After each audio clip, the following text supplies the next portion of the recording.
নমস্কার, আপনারা দেখছেন অভিজিৎ অফিসিয়াল। আমি অভিজিৎ।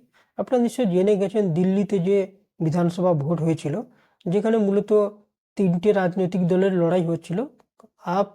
আম আদমি পার্টি, অরবিন্দ কেজরিওয়ালের আম আদমি পার্টি, ভারতীয় জনতা পার্টি মানে বিজেপি এবং কংগ্রেসের মধ্যে। সেখানে দেখা গেল যে বিজেপি ব্যাপক জয়লাভ করেছে, আম আদমি পার্টি পরাজিত হয়েছে, কংগ্রেস খাতা খুলতে পারেনি।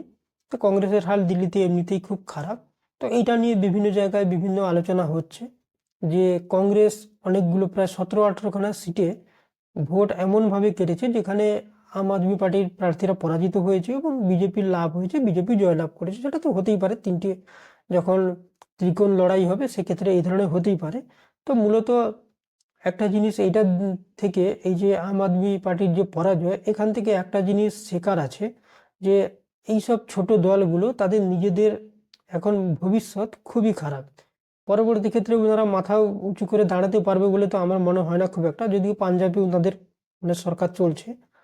তো এই ধরনের দল যারা আঞ্চলিক দলে, দিল্লি, পাঞ্জাব এবং হরিয়ানাতে কিছু কিছু ছাড়া, তাদের কিন্তু খুব একটা ভারতবর্ষে কোনো জায়গায় অস্তিত্ব নেই। কিন্তু একটা দুটো রাজ্য ক্ষমতায় আসার পরে ওরা যেভাবে নিজেদেরকে বড় মনে করে বা একটা সর্বভারতীয় দল কংগ্রেসকে হেয় করে চলে যাওয়ার চেষ্টা করে, ওদের বোঝা উচিত যে কংগ্রেসের সাপোর্ট বা ওদের সাপোর্ট কংগ্রেসকে ছাড়া কিন্তু ভারতীয় জনতা পার্টি বা বিজেপির বিকল্প কোনো সরকার হতে পারবে না।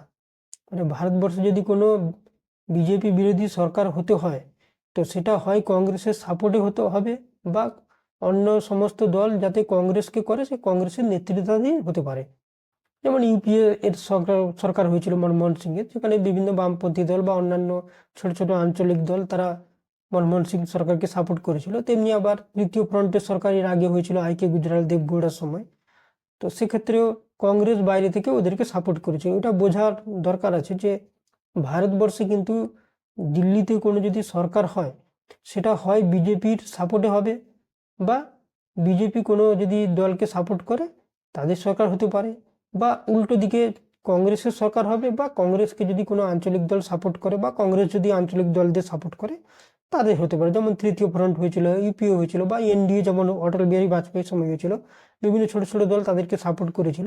বিজেপি বড় পার্টি ছিল, কিন্তু আরো কিছু ছোট ছোট দল ছিল। তো এটা জানতে হবে যে বিজেপি বা কংগ্রেসের সাপোর্ট ছাড়া দিল্লিতে কিন্তু কোনো সরকার কখনো হতে পারবে না। কোনো দল ভারতবর্ষে এমন কোনো দল, সে তৃণমূল কংগ্রেসেরও নেই বা সমাজবাদী পার্টিরও নেই, রাষ্ট্রীয় জনতা দল মানে আরজেডি যেটা লালু প্রসাদ যাদবের দলে কারুর নেই। তো এই অরবিন্দ কেজরিওয়াল নিজেকে যেভাবে কংগ্রেসের সঙ্গে যদি সমঝোতা করে ভোটে লড়তো, হয়তো ফলটা এইভাবে হতো না।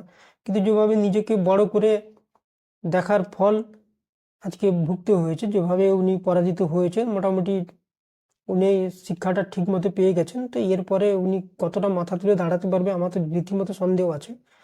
তো এটা এরপরে একটাই রাস্তা থাকবে, হয় ওকে বিজেপির সঙ্গে হাত মেলাতে হবে, অথবা কংগ্রেসের সঙ্গে অ্যালায়েন্স করে কংগ্রেসের সঙ্গে ওনাকে চলতে হবে। এই যে কংগ্রেসকে বাদ দিয়ে নিজে কিছু করে ফেলবো, এই মাতব্বরি করতে গিয়ে কিন্তু অরবিন্দ কেজরিওয়াল ডুবে গেছে। এবং ওনার যদি শুভবুদ্ধি হয়, তো আগামী দিনে আমার মনে হয় কংগ্রেসের সঙ্গে যদি অ্যালায়েন্স করে, তাহলে কংগ্রেসেরও লাভ হবে, ওরও লাভ হবে, এবং ভারতবর্ষে বিজেপি বিরোধী একটা বিকল্প শক্তি হিসাবে কিন্তু দাঁড়াতে পারবে। তো দেখা যাক আগামী দিনে কি হয়। তবে অরবিন্দ কেজরিওয়াল যে পরাজিত হয়েছে, এটা হচ্ছে অ্যারোগেন্সি এবং অহংকারেরই পতন। এই ধরনের নেতারা যারা নিজেদেরকে খুব বড় মনে করে কিন্তু সেই ধরনের কোনো ক্ষমতা নেই। অরবিন্দ কেজরিওয়ালের কোথায় কি ক্ষমতা আছে? পশ্চিমবঙ্গ, উত্তরপ্রদেশ বা ভারতবর্ষে এতগুলো রাজ্যের মধ্যে এই দু একটা রাজ্যে ছোট ছোট, হরিয়ানা একটা ছোট রাজ্য, পাঞ্জাব একটা ছোট রাজ্য, দিল্লি একটা ছোট রাজ্য, ওইটুকু ক্ষমতায় যেভাবে উনি মানে কংগ্রেসকে সাইড করে নিজেদের মতো করে সম্পূর্ণ অ্যালায়েন্স ভেঙে যেভাবে একা লড়ার সিদ্ধান্ত নিয়েছিল, তার ফল হাতে নাতে পেয়ে গেছে। তো আগামী দিনে আমার মনে হয় ওনাদের শুভবুদ্ধি হবে। তার জন্য আমাদের নিশ্চয় অপেক্ষা করতে হবে। আজকে এই পর্যন্ত। আপনারা ভালো থাকবেন, সুস্থ থাকবেন। ধন্যবাদ।